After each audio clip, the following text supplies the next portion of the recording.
Hello everyone, class 11th mathematics chapter number 5 exercise 5.2। इसके पहले video में बच्चों हमने आपको 1 से लेकर के 4 तक के क्वेश्चन को डिटेल में सॉल्व कराया था। अब आज की वीडियो में हम 5, 6, 7, 8 वाला क्वेश्चन करने वाले हैं। ठीक, तो क्या है z equal to -1 minus iota. ठीक, इसको हमें क्या करना है बच्चों, ध्यान से देखिएगा। मैं बुक आपको दिखाता हूँ यहाँ पे। इसमें स्टूडेंट्स हमें क्या करना है, कह रहा है कि 3 से 8 तक सभी संख्याओं में प्रत्येक को ध्रुवीय रूप में रूपांतरित कीजिए। तो इसको हमें क्या करना, ध्रुवीय रूप में पोलर फॉर्म में कैसे बदलते हैं, ध्यान से देखिएगा। तो चलिए शुरू करते हैं। तो ध्यान से देखिएगा, ये यहाँ पे क्या होता है, सबसे पहले हम बच्चों लिखते हैं कि हम जानते हैं कि सम्मिश्र संख्या का जो ध्रुवीय रूप होता है, ठीक, सम्मिश्र संख्या का ध्रुवीय रूप क्या होता है बच्चों, वो होता है आपका z equal to r cos theta plus i r sin theta. This is equation number 2। इसको हम बनाते हैं फर्स्ट। क्लियर। अच्छा, अब देखिए ए भी जेड है, तो क्या करते हैं, रियल पार्ट और इमेजिनरी पार्ट की तुलना करते हैं। तो लेकिन ये समीकरण 1 व 2 r cos थीटा बराबर क्या मिलेगा, -1।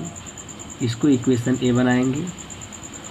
और अगर मैं काल्पनिक भाग r sin थीटा बराबर -1 मिलेगा बच्चों, यहाँ से r sin थीटा बराबर क्या मिलेगा, -1, इक्वेशन नंबर बी। देखिए यहाँ पे i के सामने कुछ 1 है, तो इमेजिनरी पार्ट 1 था, इसलिए मैंने इसको 1 कर दिया।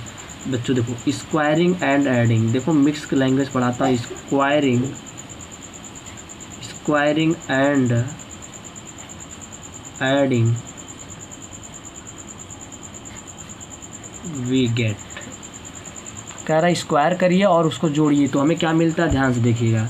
ये मिलता है बच्चों r square cos square theta plus r square sine square theta. This is equal to, देखिए इसका वर्ग प्लस इसका वर्ग, बाएं का वर्ग करके जोड़ दिया, प्लस -1 का वर्ग प्लस -1 का वर्ग। तो यहाँ से r स्क्वायर कॉमन, ये हो जाएगा cos square theta plus sine square theta. This is equal to 1 + 1। देखिए इधर हो जाएगा r स्क्वायर बराबर 1 + 1। इसकी वैल्यू कितनी थी बच्चों, 1 होती है, तो r बराबर क्या मिलेगा, √2 मिलेगा। क्लियर, इतना हो गया। अब अगर r की वैल्यू निकल गई, ध्यान से देखिएगा। अब क्या करेंगे, समीकरण b डिवाइडेड बाई समीकरण a। b में a से क्या करेंगे, भाग। देखिए तो r sin थीटा बाएँ में भाग करेगा बट्टे r cos थीटा। देखिए बाएं में बाएं भाग करेगा तो दूसरा बट्टा पहला, और दाहिने में दाहिना भाग करेगा। इससे कैंसिल, r से r कैंसिल, tan थीटा हो गया। अब देखो tan थीटा बराबर बच्चों क्या, 1। तो आप जानते हैं कि अगर tan कितने, tan थीटा बराबर एक tan कैंस का मान होता है, tan 45 डिग्री का मान होता है। तो थीटा बराबर क्या हो गया, 45 अंश, और 45 अंश को क्या कहते हैं बच्चों, रेडियन के फॉर्म में π/4। क्लियर। तो ये हमारा निकल गया, एक कोणांक निकला। हमेशा कोणांक बच्चों 2 निकलते हैं। ये थीटा की वैल्यू π/4 कोणांक बोला जाता है। जेड का क्या है, कोणांक, ठीक, जिसको इंग्लिश में आर्गूमेंट कहते हैं। अब देखो थीटा निकल गया, इसलिए आप ध्यान दें, सिंस यहाँ पे जो हमें z इक्वल टू नंबर दिए बच्चों, क्या है, -1 कामा माइनस आयोटा। तो इसकी बात करें, यहाँ से अगर हमें एक पॉइंट मिलेगा बच्चों, एक बिंदु मिलेगा, वो क्या मिलेगा, -1 कामा -1। ठीक, तो अगर मैं क्या करूँ बच्चों, यहाँ पे आर्गेंट प्लेन की बात करूँ, ध्यान से समझिएगा। यहाँ पे मैं अगर आर्गेंट प्लेन की क्या करूँ, बात करूँ, ध्यान से देखिए। तो एक तरीका देखिए, किसी भी, मैं बताता हूँ आपको, ये x एक्सिस को आर्गेंट प्लेन में क्या बोलते हैं, रियल एक्सिस। क्या बोलते हैं, रियल एक्सिस। और y एक्सिस को क्या बोलते हैं बच्चों, इमेजिनरी एक्सिस। में शार्ट में लिखता हूँ, इमेजिनरी मतलब काल्पनिक अक्ष, वास्तविक अक्ष। ठीक, और ये होता है ओरिजिन बच्चों। एक चीज़ ध्यान देना, ये पॉइंट देखिए -1 ये कहाँ आएगा बच्चों, तीसरे चतुर्थांश में। देखिए x की वैल्यू भी नेगेटिव होती है, y की वैल्यू भी। ये पॉइंट हमारा कहाँ लाई कर रहा है बच्चों, 3rd क्वाड्रेंट में। मतलब कि वह तल जिसमें किसी कॉम्प्लेक्स नंबर को एक पॉइंट के फॉर्म में रिप्रेजेंट करते हैं, वो तल क्या बोला जाता है बच्चों, आपका आर्गेंट प्लेन। क्या बोला जाता है, आर्गेंट प्लेन। इसको क्या कहते हैं, एक चीज़ और याद रखिए, कॉम्प्लेक्स प्लेन भी कहते हैं। ठीक, हिंदी में आर्गेंट तल, आर्गेंट प्लेन को आर्गेंट तल या कॉम्प्लेक्स प्लेन कहते हैं। तो देखो एक जो पॉइंट मिल रहा है इस कॉम्प्लेक्स नंबर से, देखिए रियल पार्ट 1 था और इमेजिनरी पार्ट क्या था, -1 था। तो इस पॉइंट को अगर हम क्या करेंगे, आर्गेंट प्लेन में देखेंगे तो 3rd क्वाड्रेंट में मिल रहा है। किस क्वाड्रेंट में, 3rd क्वाड्रेंट में बच्चों मिल रहा है। इसलिए जो हमारा क्या होगा, नेक्स्ट आर्गूमेंट होगा। ध्यान दो बच्चों। ठीक, ये देखिए क्या है कि कॉम्प्लेक्स नंबर जो है ना, यहाँ से जो हमें पॉइंट मिल रहा है वो पॉइंट 3rd में मिल रहा है। तो जो एक सेकेंड आर्गूमेंट बच्चों मिलेगा वो थर्ड क्वाड्रेंट में मिलेगा, और अगर फर्स्ट क्वाड्रेंट में होता तो आर्गूमेंट थीटा होता, सेकंड में क्या होता पाई माइनस थीटा होता आर्गूमेंट। अगर कोई भी point complex number point wise प्रदर्शित करते हो थर्ड क्वाड्रेंट में आती है तो उसके लिए जो आपका होता है minus pi plus theta argument होता है, इसमें क्या होता है माइनस थीटा होता है। इसको आप याद करेंगे तो बहुत ही सिंपल हो जाता है आर्गूमेंट निकालना। तो नेक्स्ट आर्गूमेंट कैसे निकलेगा बच्चों, ध्यान दो, एक चीज़ याद रखना, लिखेंगे यहाँ पे पॉइंट जो बच्चों है पॉइंट -1 कामा -1 लाइज मतलब क्या बच्चों, किस में प्राप्त हो रहा है, लाइज इन थर्ड क्वाड्रेंट मतलब चतुर्थांश।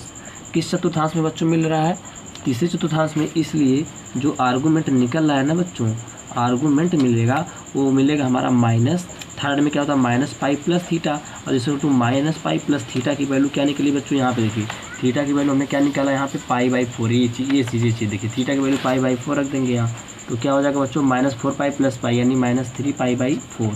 ये हमारा सेकंड कोऑर्डिनेट -3 पाई/4 जो आया है ये हमारा क्या निकल गया बच्चों, सेकंड क्या निकल गया, सेकंड आर्गूमेंट निकल गया। अच्छा एक चीज़ और ध्यान देना, अब क्या करते हैं, जो हमारा होता था क्या r cos थीटा और प्लस i sin थीटा, ये होता है हमारा ध्रुवीय रूप। इसलिए बच्चों यहाँ पे r की वैल्यू हमने निकाला, देखिए यहाँ पे r की वैल्यू अंडर रूट क्या आई है 2 आई है, cos और थीटा की वैल्यू -3 पाई/4 और प्लस i sin -3 पाई/4 वैल्यू पुट करते हैं थीटा की। तो ये हो जाता है बच्चों हमारा किसी भी कॉम्प्लेक्स नंबर का, ये जो हमें कॉम्प्लेक्स नंबर गिवन थी उसका क्या हो गया ध्रुवीय रूप। बात समझ में आई, ये कौन सा रूप है बच्चों, ध्रुवीय रूप, जिसको इंग्लिश में कहते हैं पोलर फॉर्म। तो बात समझिए, पोलर फॉर्म में किसी भी देखो कॉम्प्लेक्स नंबर को, किसी भी कॉम्प्लेक्स नंबर को पोलर फॉर्म में दिखाने के लिए हमें आर की ज़रूरत होती है, जिसको हम कहते हैं modulus of complex number, and हमें आर्गूमेंट की ज़रूरत होती है, जिसको हम कहते हैं कि उस कॉम्प्लेक्स नंबर का पूर्णांक बोलते हैं। ठीक ना बच्चों, तो इस तरीके से पूर्णांक निकाल लिया, आर की वैल्यू दोनों ले जाकर के हमने कहाँ पुट कर दिया बच्चों, इक्वेशन नंबर फर्स्ट में, ये क्या सेकंड में, ठीक, या जो पोलर फॉर्म होता है ना उसमें पुट कर दिए। तो thank you so much and wish you all the best बच्चों, मिलते हैं नेक्स्ट वीडियो में, ठीक, थैंक यू।